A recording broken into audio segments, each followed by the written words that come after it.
Civil police officer, woman civil police officer പരീക്ഷയുടെ special ടോപ്പിക്സിന്റെ BNSന്റെ മൂന്നാമത്തെ class ആണ് ഇന്ന് നിങ്ങൾക്ക് മുമ്പിൽ അവതരിപ്പിക്കാൻ പോകുന്നത്. ഭാരതീയ ന്യായ സംഹിതയുടെ മൂന്നാമത്തെ ക്ലാസ് ആണ് അവതരിപ്പിക്കാൻ പോകുന്നത്. അപ്പൊ കഴിഞ്ഞ ക്ലാസ്സുകളിൽ നമ്മൾ പഠിച്ചത് എന്താണ്? ജനറൽ എക്സെപ്ഷൻസിന്റെ സെക്ഷൻസ് ആണ് പഠിച്ചത്. അതിന്റെ ബാക്കി സെക്ഷൻസ് കൂടാണ് നമ്മൾ ഇന്നത്തെ ക്ലാസ്സിലൂടെ പഠിക്കാൻ പോകുന്നത്. അപ്പൊ നമുക്ക് ക്ലാസ്സിലോട്ട് കടക്കാം. സെക്ഷൻ 23, 24 എന്ന് പറഞ്ഞാൽ ഇൻടോക്സിക്കേഷൻ എന്നാണ് പറയുന്നത്. ഇൻടോക്സിക്കേഷൻ എന്ന് പറഞ്ഞാൽ ലഹരിയാണ്, ലഹരിപരമായിട്ടുള്ള കുറ്റകൃത്യങ്ങളെയാണ് ഇൻടോക്സിക്കേഷൻ എന്ന് പറയുന്നത്. അപ്പൊ എന്താണെന്ന് ഡീറ്റെയിൽഡ് ആയിട്ട് നോക്കാം.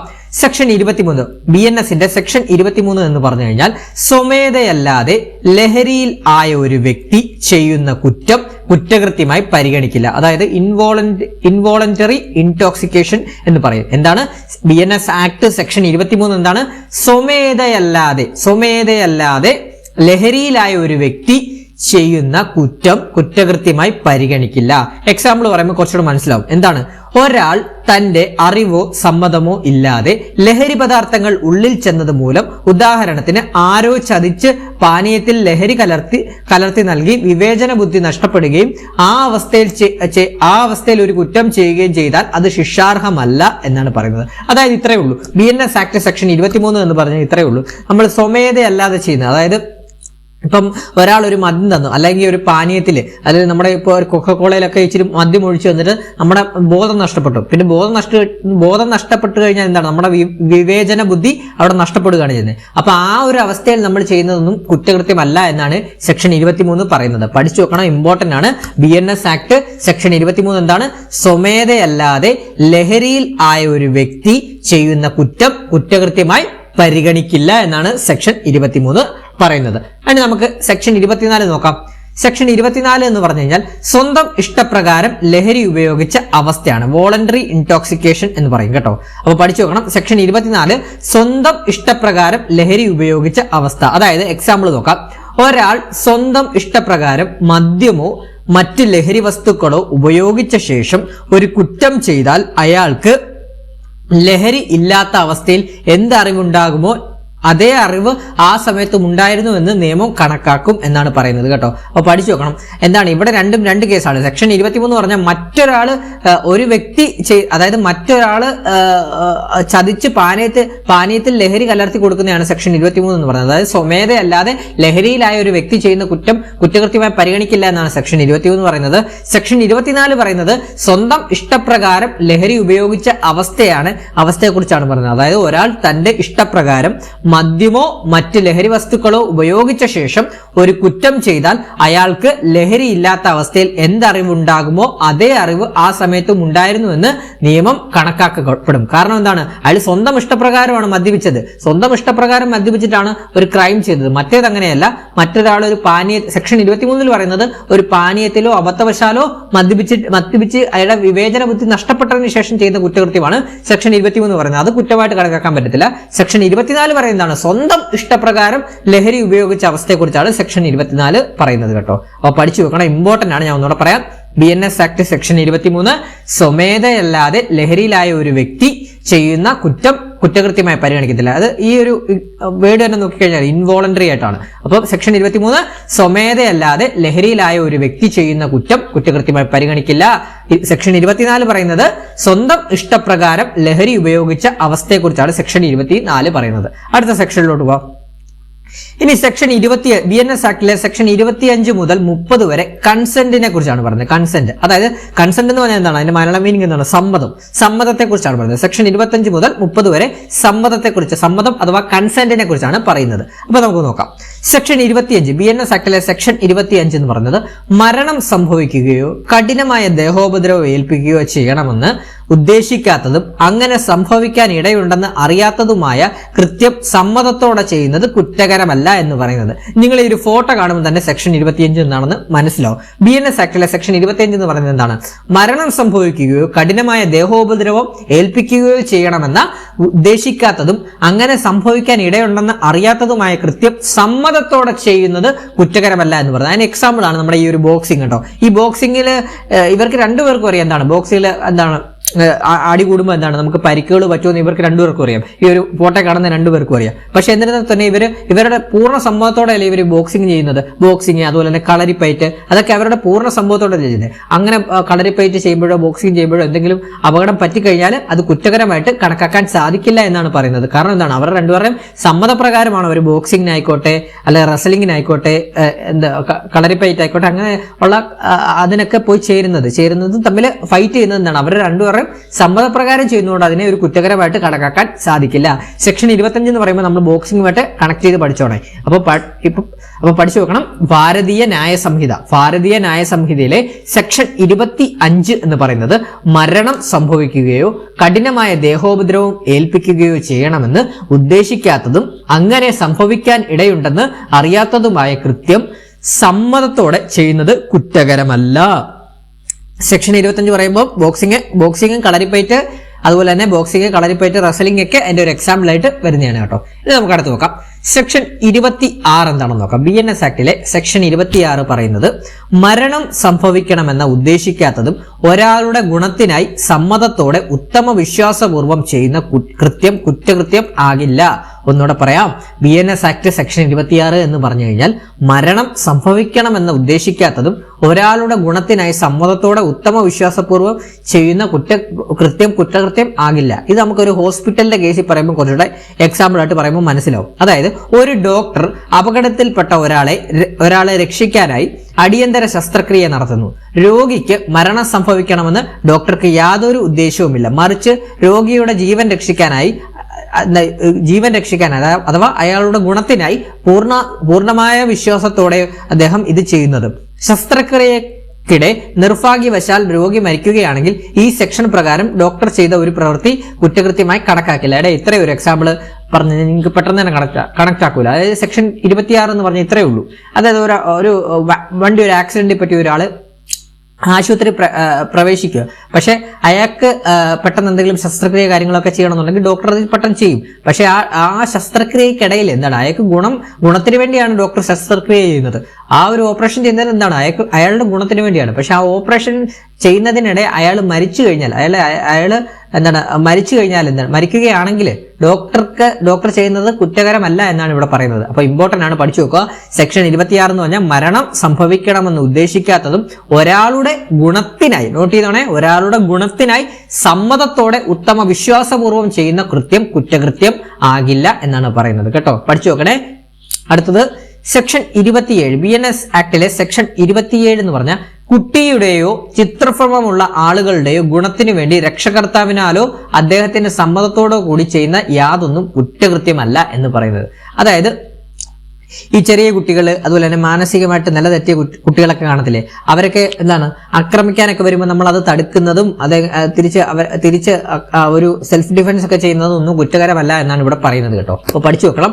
സെക്ഷൻ 27 എന്താണ്, കുട്ടിയുടെയോ ചിത്തഭ്രമമുള്ള ആളുടെയോ ഗുണത്തിനു വേണ്ടി രക്ഷകർത്താവിനാലോ അദ്ദേഹത്തിന്റെ സമ്മതത്തോടോ കൂടി ചെയ്യുന്ന യാതൊന്നും കുറ്റകൃത്യം അല്ല എന്നാണ് സെക്ഷൻ 27 എന്ന് പറയുന്നത്. അത് ചികിത്സയുടെ ഭാഗമായിട്ടൊക്കെ ആയിരിക്കും, ചികിത്സയുടെ ഭാഗമായിട്ടും ആവാം അല്ലാതെ ആവാം കേട്ടോ. അതാണ് ഈ സെക്ഷൻ 27 പറയുന്നത്.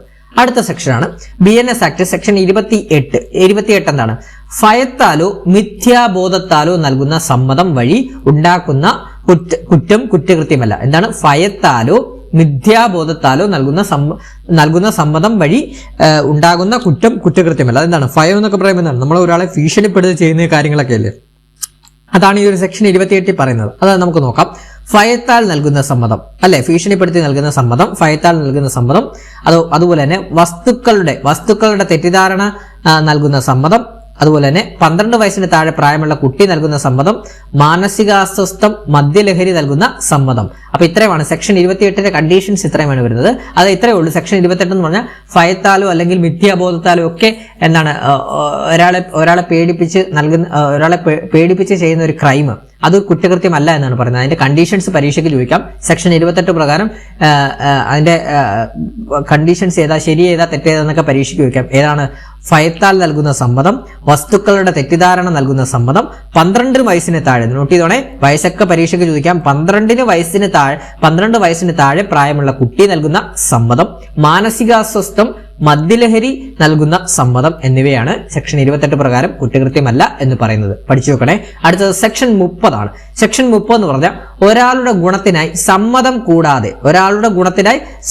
കൂടാതെ ഉത്തമ വിശ്വാസപൂർവ്വം ചെയ്യുന്ന യാതൊന്നും കുറ്റകൃത്യമല്ല എന്നാണ് പറയുന്നത്. അത് നമുക്ക് ഹോസ്പിറ്റലിന്റെ കേസ് വെച്ച് പഠിച്ചു പോകാം. അതായത് ഇപ്പോൾ ഒരാൾ പെട്ടെന്നൊരു ആക്സിഡന്റ് പറ്റി ഹോസ്പിറ്റലിൽ കൊണ്ടുവന്നു. അപ്പൊ അയാളുടെ ബന്ധുക്കളോ അയാളുടെ സുഹൃത്തുക്കളോ ഒന്നും കണക്ട് ചെയ്യാൻ സാധിക്കുന്നില്ല. പക്ഷെ അയാൾക്ക് ഒരു മണിക്കൂറിനുള്ളിൽ അല്ലെങ്കിൽ എത്രയും പെട്ടെന്ന് തന്നെ അയാൾക്ക് ശസ്ത്രക്രിയ ചെയ്യണം, ഇല്ലെങ്കിൽ അയാൾ മരിക്കും എന്നുള്ളൊരവസ്ഥ വരുമ്പോൾ ഡോക്ടർക്ക് ആരുടെ സമ്മതം തേടേണ്ട ആവശ്യമില്ല. ഉത്തമ വിശ്വാസപൂർവ്വം അയാൾക്ക് ഇയാളുടെ ഗുണത്തിന് വേണ്ടി ചെയ്യാൻ സാധിക്കുന്നതാണ്. പക്ഷെ ആ ഒരു പെട്ടെന്ന് ഇയാൾ ചെയ്യുന്ന ഒരു ശസ്ത്രക്രിയയിൽ അയാളെ രക്ഷിക്കാൻ സാധിച്ചില്ല എന്നുണ്ടെങ്കിൽ പോലും അതൊരു കുറ്റകൃത്യമായിട്ട് വരില്ല. ഇത്രയേ ഉള്ളൂ. അയാളുടെ ഒരു അപകടം പറ്റിയ ഒരാൾ ഹോസ്പിറ്റലിൽ വരുവാണെങ്കിൽ അയാളുടെ ബന്ധുക്കളും സുഹൃത്തുക്കളെ ആരെയും കണക്ട് ചെയ്യാനും ബന്ധപ്പെടാനും സാധിച്ചില്ല എന്നുണ്ടെങ്കിൽ അയാൾക്ക് എത്രയും പെട്ടെന്ന് ശസ്ത്രക്രിയ ചെയ്യണമെങ്കിൽ ഡോക്ടർക്ക് ചെയ്യാവുന്നതാണ് എന്നാണ് ഈ ഒരു സെക്ഷൻ 30 പ്രകാരം പറയുന്നത്. അങ്ങനെ ചെയ്യുമ്പോൾ എന്തെങ്കിലും അപകടം സംഭവിച്ചു കഴിഞ്ഞാൽ, അതായത് മരണപ്പെടുക വല്ല ചെയ്തു കഴിഞ്ഞാൽ ഡോക്ടറുടെ പേരിൽ ഡോക്ടർ ചെയ്യുന്നത് കുറ്റകരമല്ല എന്നാണ് ഇവിടെ പറയുന്നത് കേട്ടോ. അപ്പൊ പഠിച്ചു വെക്കണം. സെക്ഷൻ 30 എന്താണ്? ഒരാളുടെ ഗുണത്തിനായി സമ്മതം കൂടാതെ ഉത്തമ വിശ്വാസപൂർവം ചെയ്യുന്ന യാതൊന്നും കുറ്റകൃത്യം അല്ല എന്നാണ് പറയുന്നത്. അടുത്ത സെക്ഷനിലോട്ട് പോകുന്നതിന് മുമ്പ് നമ്മുടെ ഒരു കറണ്ട് അഫയേഴ്സ് ബാച്ചിന്റെ കാര്യം നിങ്ങളോട് പറയാനുണ്ട്. ഇതിൽ നമുക്ക് നിരവധി പരീക്ഷകളാണ് നമുക്ക് മുമ്പിൽ വരുന്നത്. അതായത് നമ്മുടെ ഈ ഒരു civil police, woman civil police officer പരീക്ഷ, സിവിൽ എക്സൈസ് ഓഫീസർ പരീക്ഷ, ഡിഗ്രി പ്രിലിംസ്, അതുപോലെ ഡിഗ്രി മെയിൻസ് ഒക്കെ വരുന്നുണ്ട്. അതുപോലെ തന്നെ നമ്മുടെ company board LGS, khadi board LGS തുടങ്ങി നിരവധി പരീക്ഷകളാണ് നമുക്ക് മുമ്പിൽ വരുന്നത്. ആ പരീക്ഷകൾക്കൊക്കെ വേണ്ടി 10ഉം 20ഉം മാർക്കുകളാണ് കറണ്ട് അഫയേഴ്സിൽ നിന്ന് ചോദിക്കുന്നത്. അപ്പോൾ നമ്മൾ ഡെയിലി കറണ്ട് അഫയേഴ്സ് ബാച്ച് നമ്മൾ സ്റ്റാർട്ട് ചെയ്തിട്ടുണ്ട്. അതായത് എല്ലാ ദിവസവും വൈകുന്നേരം 7:30 മുതൽ 8:30 വരെ 1 hour ലൈവ് സെക്ഷന്റെ അടങ്ങുന്ന ഒരു കറണ്ട് അഫയേഴ്സ് ബാച്ച് ആണ് സ്റ്റാർട്ട് ചെയ്തത്. ടെലഗ്രാമിലായിരിക്കും ക്ലാസ് വരുന്നത്, ലൈവ് ഓഡിയോ ക്ലാസ് ആണ്. ആ ഒരു ലൈവ് ക്ലാസ്സിന് അറ്റൻഡ് ചെയ്യാൻ സാധിച്ചില്ല എന്നുണ്ടെങ്കിലും പേടിക്കേണ്ട, നമ്മുടെ ആ റെക്കോർഡർ സെക്ഷൻ നമ്മുടെ ഗ്രൂപ്പിൽ ഇടുന്നതാണ്. അതോടൊപ്പം തന്നെ ക്വാളിറ്റി PDF മെറ്റീരിയൽസ്, നമ്മൾ PDF നോട്ട്സും നമ്മൾ പ്രൊവൈഡ് ചെയ്യുന്നുണ്ട് ഈ ഒരു ബാച്ചിലൂടെ കൂടി. അതുപോലെ തന്നെ നമ്മൾ വീക്കിലി മോക്ക് ടെസ്റ്റുകൾ കണ്ടക്ട് ചെയ്യും. പിന്നെ നമ്മൾ റിവിഷൻ ക്ലാസ്, നമ്മൾ എടുത്ത ക്ലാസ്സസ് തന്നെ നമ്മൾ ഓരോ പരീക്ഷകൾ അടുക്കും തോറും അതിന്റെ റിവിഷൻ ചെയ്താണ് പോകുന്നത്. അപ്പം ഇതിന്റെ കോഴ്സ് ഫീ എന്ന് പറഞ്ഞാൽ വെറും 200 രൂപ മാത്രമേ ഉള്ളൂ. നിങ്ങൾ ഒരു ബിരിയാണി മേടിച്ച് കളയുന്ന പൈസ മാത്രമേ വരുന്നുള്ളൂ ഈ ഒരു ബാച്ചിലേക്ക് വേണ്ടി. അപ്പം നമ്മുടെ daily current affairs batch join ചെയ്യാൻ താല്പര്യമുള്ള ആരെങ്കിലും ഉണ്ടെങ്കിൽ, താല്പര്യം ഉണ്ടെന്നല്ല, നിങ്ങൾ എന്തായാലും നിർബന്ധമായിട്ട് ഈ ഒരു ബാച്ചിൽ ജോയിൻ ചെയ്യുക. നിങ്ങൾക്ക് തന്നെ ഇത് ഉപകാരപ്രദ ആവത്തേ ഉള്ളൂ. കാരണം കറണ്ട് അഫയേഴ്സ് ആണ് നമുക്ക് ഏറ്റവും കൂടുതൽ നമ്മൾ കറക്കിക്കൊണ്ടിരിക്കുന്നത് എന്നാണ്. ഓരോ ദിവസം അപ്ഡേറ്റ് ആയിക്കൊണ്ടിരിക്കുന്നത് കറണ്ട് അഫയേഴ്സ് ആണ്. അപ്പോൾ ഈ കറണ്ട് അഫയേഴ്സ് നമ്മൾ 6 മാസത്തേക്ക് ക്യാച്ച് ചെയ്ത് വെച്ച് കഴിഞ്ഞാൽ 6 മാസം നടക്കുന്ന പരീക്ഷകളെല്ലാം നിങ്ങൾക്ക് നല്ല രീതിയിൽ പെർഫോം ചെയ്യാൻ സാധിക്കുന്നതാണ്. അപ്പോൾ അഡ്മിഷന് ഈ ഒരു നമ്പറിലോട്ട് കോൺടാക്ട് ചെയ്താൽ മതി. 81-299-339 എന്ന് പറഞ്ഞ നമ്പറിലോട്ട് ഒന്ന് വാട്സപ്പ് ചെയ്താൽ മതി. ഒന്നുകൂടെ പറയാം, 81-299-339 എന്ന് പറഞ്ഞ നമ്പറിലോട്ടൊന്ന് വാട്സപ്പ് ചെയ്താൽ മതി. ഞാൻ 6 മാസത്തേക്ക് നിങ്ങൾക്ക് കറണ്ട് അഫയേഴ്സ് പക്കയാക്കി തരാം. ഇനി വരുന്ന പരീക്ഷകളിൽ നിങ്ങൾക്ക് കറണ്ട് അഫയേഴ്സ് പാർട്ടിൽ നിന്ന് മാർക്ക് ഉറപ്പായിട്ടും മുഴുവൻ മാർക്കും പ്രതീക്ഷിക്കാം. കോഴ്സ് ഫീ വെറും 200 രൂപ മാത്രമേ കോഴ്സ് ഫീ ആയിട്ട് വരുന്നുള്ളൂ. എത്രയും പെട്ടെന്ന് തന്നെ എല്ലാവരും ജോയിൻ ചെയ്യുക. അപ്പോൾ നമുക്ക് അടുത്ത സെക്ഷനിലോട്ട് പോകാം. അടുത്ത സെക്ഷൻ 30 അടുത്ത നമുക്ക് നോക്കാം. അതോടൊപ്പം തന്നെ നമ്മൾ ഇത്രയും പഠിച്ച സെക്ഷൻസ് ഒന്നും പഠിച്ചങ്ങ് പോവാം. അതായത് നമ്മളിവിടെ പഠിച്ചു സെക്ഷൻ 25 മുതൽ 30 വരെ എന്താണ് കൺസെന്റിനെ കുറിച്ചാണ് നമ്മൾ പഠിച്ചത്. കൺസെന്റ് എന്ന് പറഞ്ഞാൽ എന്താണ്? സമ്മതത്തെ കുറിച്ചാണ് പഠിച്ചത്. സെക്ഷൻ 25 എന്താണ് നമ്മൾ പഠിച്ചത്? മരണം സംഭവിക്കുകയോ കഠിനമായ ദേഹോപദ്രവം ഏൽപ്പിക്കുകയോ ചെയ്യണമെന്ന് ഉദ്ദേശിക്കാത്തതും അങ്ങനെ സംഭവിക്കാൻ ഇടയുണ്ടെന്ന് അറിയാത്തതുമായ കൃത്യം സമ്മതത്തോടെ ചെയ്യുന്നത് കുറ്റകരമല്ല എന്ന് നമ്മൾ പഠിച്ചു. അതിന് എക്സാമ്പിളായിട്ട് നമ്മൾ ബോക്സിങ്, റെസലിംഗ്, കളരിപ്പയറ്റൊക്കെ നമ്മൾ പഠിച്ചതാണ്. അടുത്തത് നമ്മൾ സെക്ഷൻ 26 എന്താണ്? മരണം സംഭവിക്കണമെന്ന് ഉദ്ദേശിക്കാത്തതും ഒരാളുടെ ഗുണത്തിനായി സമ്മതത്തോടെ ഉത്തമ വിശ്വാസപൂർവ്വം ചെയ്യുന്ന കൃത്യം കുറ്റകൃത്യമാകില്ല. അതായത് അപകടത്തിൽപ്പെട്ട ഒരാളെ രക്ഷിക്കാനായി ഡോക്ടർ ചെയ്യുന്ന ശസ്ത്രക്രിയ അഥവാ ഓപ്പറേഷൻ ചെയ്യുമ്പോൾ അദ്ദേഹം മരണപ്പെട്ടു പോയാൽ ആ ഡോക്ടർ ചെയ്യുന്നത് കുറ്റകൃത്യമാകില്ല എന്നാണ് സെക്ഷൻ 26 പറയുന്നത്. അടുത്ത് നമ്മൾ പഠിച്ചത് BNS ആക്ട് സെക്ഷൻ 27. അതായത് കുട്ടിയുടെയോ ചിത്തഭ്രമമുള്ള ആളുടെയോ ഗുണത്തിന് വേണ്ടി രക്ഷകർത്താവിനാലോ അദ്ദേഹത്തിന്റെ സമ്മതത്തോടുകൂടി ചെയ്യുന്ന യാതൊന്നും കുറ്റകൃത്യമല്ല എന്നാണ് പഠിച്ചത്. അടുത്തത് BNS ആക്ട് സെക്ഷൻ 28 എന്താണ്? ഭയത്താലോ മിഥ്യാബോധത്താലോ നൽകുന്ന സമ്മതം. വഴി ഉണ്ടാകുന്ന കുറ്റകൃത്യമല്ല എന്നാണ് പറയുന്നത്. ഒരാൾ അതിന് കണ്ടീഷൻസ് ആയിട്ട് തന്നിരിക്കുന്നത് എന്തൊക്കെയാണ്? ഫയത്താൽ നൽകുന്ന സമ്മതം, വസ്തുക്കളുടെ തെറ്റിദ്ധാരണ നൽകുന്ന സമ്മതം, 12 വയസ്സിന് താഴെ പ്രായമുള്ള കുട്ടി നൽകുന്ന സമ്മതം, മാനസികാസ്വസ്ഥം, മദ്യലഹരി നൽകുന്ന സമ്മതം, അങ്ങനെയൊക്കെ നൽകിയ ഒരു സമ്മതം ചെയ്ത് നടത്തുന്ന ക്രൈംസ് കുറ്റമൊന്നും കുറ്റകരമല്ല എന്നാണ് സെക്ഷൻ 28 പറയുന്നത്. അടുത്തത് സെക്ഷൻ 30 സെക്ഷൻ 30 ഒരാളുടെ ഗുണത്തിനായി സമ്മതം കൂടാതെ ഉത്തമ വിശ്വാസപൂർവ്വം ചെയ്യുന്ന യാതൊന്നും കുറ്റകൃത്യമല്ല എന്നാണ് പറയുന്നത്. എന്താണ്? സമ്മതം കൂടാതെ ചെയ്യുന്നതാണ്. ഒരാളുടെ ഗുണത്തിനായി സമ്മതം കൂടാതെ ഉത്തമ വിശ്വാസപൂർവ്വം ചെയ്യുന്ന യാതൊന്നും കുറ്റകൃത്യമല്ല. അതിന് നമ്മൾ എക്സാമ്പിൾ പറഞ്ഞാണ്. എന്താണ്? ഒരു അപകടത്തിൽപ്പെട്ട് ഒരാൾ ഒറ്റയ്ക്ക് ഹോസ്പിറ്റലിൽ വരുവാണെങ്കിൽ അയാൾക്ക് പെട്ടെന്ന് ശസ്ത്രക്രിയയുടെ ആവശ്യം ഉണ്ടെങ്കിൽ അയാളുടെ ബന്ധുക്കളോ സുഹൃത്തുക്കളോ ഒന്നും കണക്ട് ചെയ്യാൻ സാധിച്ചില്ല എന്നുണ്ടെങ്കിൽ ഡോക്ടർക്ക് അയാളുടെ ഗുണത്തിന് വേണ്ടി പെട്ടെന്ന് തന്നെ ശസ്ത്രക്രിയ ആരംഭിക്കാവുന്നതാണ്. ആ ശസ്ത്രക്രിയ പ്രകാരം അയാൾ മരണം സംഭവിക്കുകയോ വല്ലതും ചെയ്തു കഴിഞ്ഞാൽ ഡോക്ടർ ചെയ്യുന്ന കാര്യം കുറ്റകരമല്ല എന്നാണ് ഇവിടെ സെക്ഷൻ 30 പ്രകാരം പറയുന്നത്. അടുത്ത സെക്ഷനിലോട്ട് പോവാം.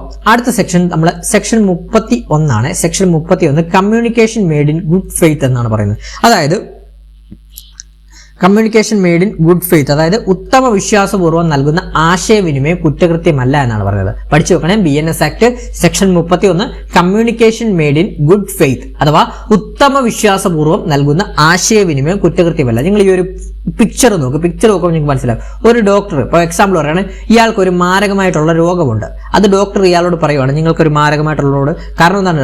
ഡോക്ടറിന് ഉത്തമ വിശ്വാസ പ്രകാരം ലാബിലെ റിപ്പോർട്ടായിരിക്കും, ഇയാളുടെ ടെസ്റ്റ് ചെയ്ത റിപ്പോർട്ട്സ് ഫലങ്ങളും കാര്യങ്ങളും ഒക്കെ വെച്ച് പറയുക നിങ്ങൾക്കൊരു മാരകമായ രോഗമുണ്ട് കാര്യങ്ങളൊക്കെ പറയണം. അപ്പൊ ഇയാൾ ടെൻഷൻ അടിച്ച് ഇയാൾ പോയി ഒരു ആത്മഹത്യ ചെയ്തു കഴിഞ്ഞാൽ ഡോക്ടർ കുറ്റക്കാരനല്ല എന്നാണ് ഇവിടെ പറയുന്നത് കേട്ടോ. അതാണ് പറയുന്നത്. ഡോക്ടർ ഇവിടെ പറയുന്നത് ഇയാൾക്ക് ഒരു മാരകമായ രോഗമുണ്ടെന്ന് പറയുന്നു, ആ രോഗത്തിന്റെ ഡീറ്റെയിൽസ് പറയുന്നു. പക്ഷേ ഇയാൾ പോയി ഈ ഒരു രോഗത്തെ പേടിച്ച് ഇയാൾക്ക് പെട്ടെന്ന് ടെൻഷൻ അടിച്ച് ഇയാൾക്ക് അറ്റാക്ക് വരികയോ അല്ലെങ്കിൽ ആത്മഹത്യ ചെയ്യുകയോ അറ്റാക്ക് വരികയോ എല്ലാം ചെയ്തു കഴിഞ്ഞാൽ ഡോക്ടർ ചെയ്യുന്നത് കുറ്റകരമല്ല എന്നാണ് ഇവിടെ പറയുന്നത് കേട്ടോ. അപ്പോൾ പഠിച്ചു വെക്കണം. Section 31 communication made in good faith അഥവാ ഉത്തമ വിശ്വാസപൂർവ്വം നൽകുന്ന ആശയവിനിമയം കുറ്റകൃത്യമല്ല എന്നാണ് സെക്ഷൻ 31 പറയുന്നത്. അടുത്ത് നോക്കാം. Section 32 compulsion. സെക്ഷൻ 32 കമ്പൽഷൻ എന്താണെന്ന് നോക്കാം നമുക്ക്. ഭീഷണികൾ മൂലം ചെയ്യുവാൻ ഒരു കുറ്റകൃത്യം ചെയ്യേണ്ടി വന്നാൽ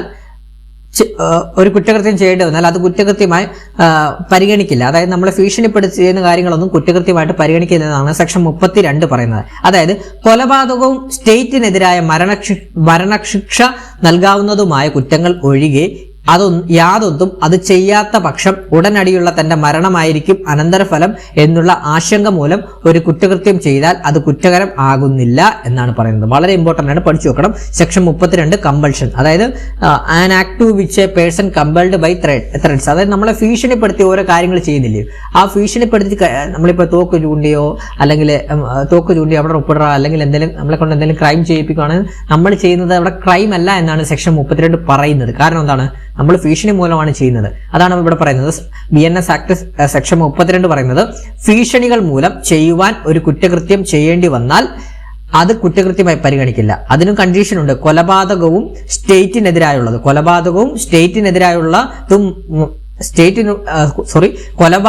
സ്റ്റേറ്റിനെതിരായുള്ളതും മരണശിക്ഷ നൽകാവുന്നതുമായ കുറ്റങ്ങൾ ഒഴികെ യാതൊന്നും അത് ചെയ്യാത്ത പക്ഷം ഉടനടിയുള്ള തന്റെ മരണമായിരിക്കും അനന്തരഫലം എന്നുള്ള ആശങ്ക മൂലം ഒരു കുറ്റകൃത്യം ചെയ്താൽ അത് കുറ്റകരമാകുന്നില്ല. അപ്പൊ നമ്മൾ ഇത്രയേ ഉള്ളൂ, സിമ്പിൾ ആയിട്ട് വിളിച്ചിട്ട് ഇത്രയേ ഉള്ളൂ. സെക്ഷൻ 32 എന്ന് പറഞ്ഞാൽ നമ്മളെ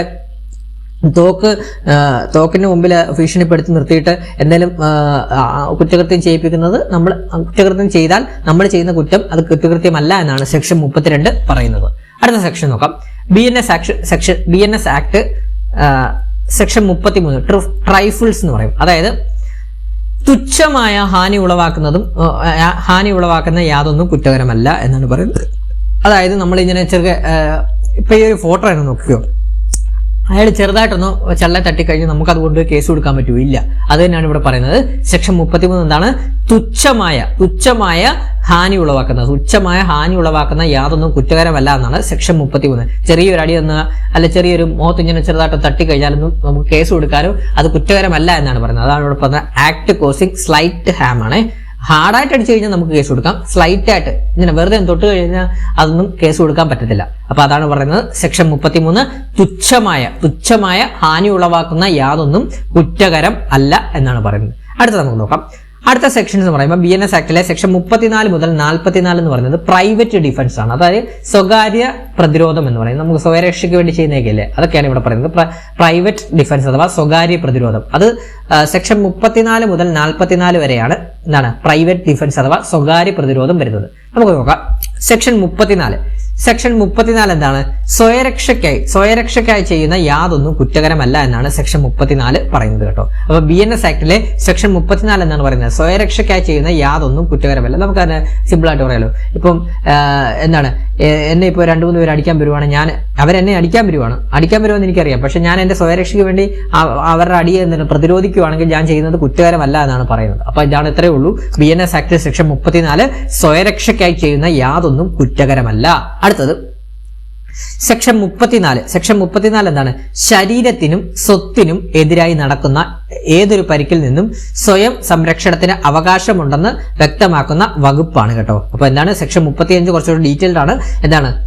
ശരീരത്തിനും സ്വത്തിനും എതിരായി നടക്കുന്ന ഏതൊരു പരിക്കിൽ നിന്നും സ്വയം സംരക്ഷണത്തിന് അവകാശമുണ്ടെന്ന് വ്യക്തമാക്കുന്ന വകുപ്പാണ് സെക്ഷൻ 35. പഠിച്ചു നോക്കണേ. സെക്ഷൻ 35 എന്താണ്?